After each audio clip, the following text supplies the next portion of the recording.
warahmatullahi wabarakatuh. Saya Yulia Elisma. Di sini saya ingin mempresentasikan proposal penelitian saya terkait dengan hubungan kebutuhan afiliasi dengan kecenderungan nomofobia pada siswa SMA SMK sederajat di Kota Bukit Tinggi. Yang pertama, latar belakang.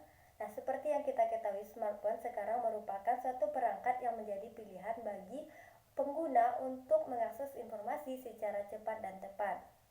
Kemudahan yang diberikan smartphone ini sangat memberikan manfaat positif bagi penggunanya. Meskipun demikian, smartphone juga memberikan beberapa dampak negatif yang nantinya akan berpengaruh terhadap relasi sosial dan komunikasi seseorang. Nah, selain itu, smartphone juga berpengaruh terhadap psikologisnya, seperti pengguna akan dapat merasakan depresi bahkan melakukan bunuh diri. Nah, istilah baru dari penggunaan secara berlebihan terhadap smartphone ini disebut dengan nomofobia. Nomofobia itu sendiri merupakan ketidaknyamanan atau kecemasan yang dirasakan seseorang karena dia tidak dapat mengakses atau menggunakan smartphone yang dimilikinya. Nah, adapun dampak negatif dari nomofobia ini sendiri adalah seseorang akan mudah merasakan panik, cemas, gemetaran, kemudian berkeringat, dan juga bisa merasakan depresi. Nah, hal ini juga didukung oleh beberapa penelitian yang dilakukan Aljoma pada tahun 2016 terhadap 416 remaja, di mana sebanyak 48% penelitian ini mengemukakan bahwa remaja merasakan atau mengalami nomofobia, seperti mereka yang merasakan depresi, terus cemas dan panik dan sebagainya yang tadi. Kemudian berdasarkan survei data awal yang dilakukan oleh peneliti, bahwa ditemukan bahwa dari 41 siswa sebanyak 92,7% mengaku bahwa mereka mengalami nomofobia. Mereka sering menggunakan smartphone saat mereka berada dalam kendaraan, saat mereka makan atau melakukan aktivitas yang lainnya. Kemudian, salah satu faktor yang menyebabkan nomofobia ini adalah adanya dorongan atau kebutuhan untuk melakukan hubungan baik dengan orang lain. Nah, di sini kita mengetahui bahwa remaja atau khususnya siswa SMA atau SMK ini akan senantiasa untuk memenuhi perkembangan sosialnya, yaitu dengan melakukan hubungan yang baik dengan orang lain.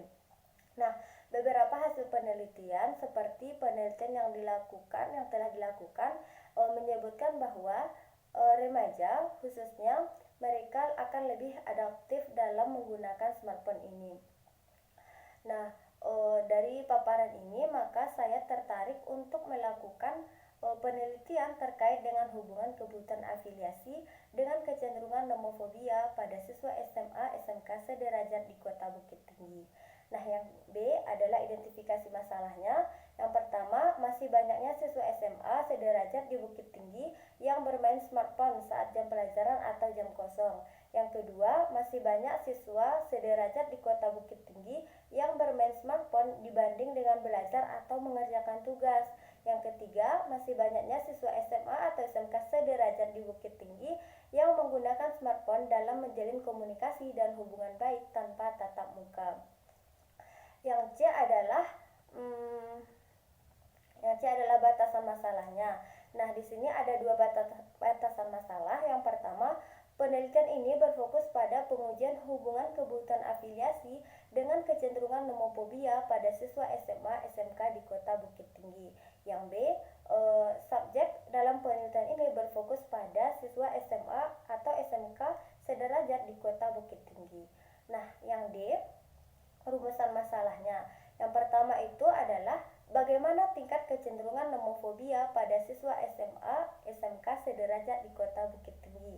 Yang ke B, bagaimana gambaran kebutuhan afiliasi dengan kecenderungan nomofobia pada siswa SMA SMK sederajat di Kota Bukit Tinggi.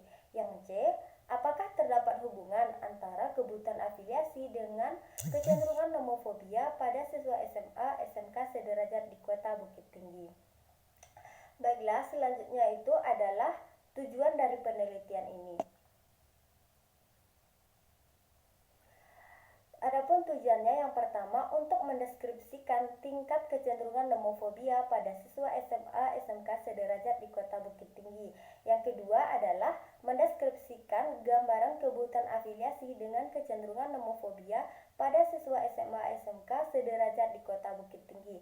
Yang ketiga adalah mendeskripsikan apakah hubungan antara kebutuhan afiliasi dengan kecenderungan nomofobia pada siswa SMA SMK sederajat di Kota Bukit Tinggi. Selanjutnya adalah manfaat teoritis. Yang pertama itu adalah hasil penelitian ini dapat memberikan sumbangan pemikiran ilmu dalam bidang psikologi terkait dengan hubungan antara kebutuhan afiliasi dan kecenderungan nomofobia. Selanjutnya adalah penelitian ini diharapkan dapat menjadi sumber referensi serta memperdalam pemahaman bagi peneliti-peneliti selanjutnya yang berminat untuk meneliti terkait hubungan kebutuhan afiliasi dengan nomofobia. Selanjutnya ada memperkaya hasil penelitian induk dan penelitian sebelumnya. Nah, yang kedua ada manfaat praktis. Yang pertama itu adalah penelitian ini diharapkan dapat memberikan informasi serta gambaran mengenai kebutuhan afiliasi dengan kecenderungan nomofobia pada siswa SMA SMK sederajat di Kota Bukit Tinggi. Yang kedua, penelitian ini diharapkan dapat membantu dunia pendidikan khususnya bagi guru SMA SMK sederajat di Kota Bukit Tinggi dalam melakukan tindakan preventif terhadap kecenderungan nomofobia pada siswa.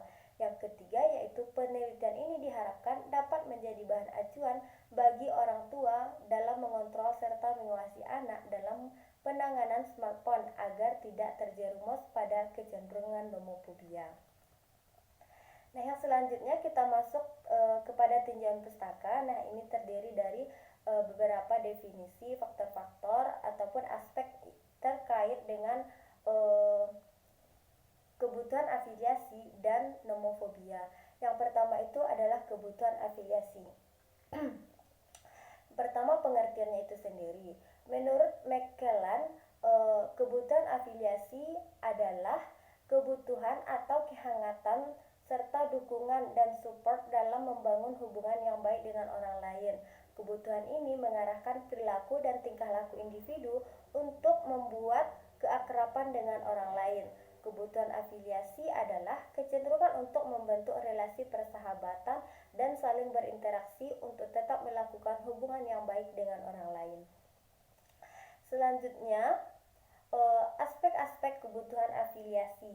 Nah, aspek di sini terdiri dari 4. Yang pertama, kebutuhan akan stimulus positif. Nah, kita tahu individu yang mempunyai kebutuhan afiliasi yang tinggi akan berusaha membuat situasi afeksi yang menyenangkan sehingga dia mendapatkan stimulus yang positif. Yang kedua yaitu kebutuhan akan dukungan sosial. Nah, individu membutuhkan dukungan sosial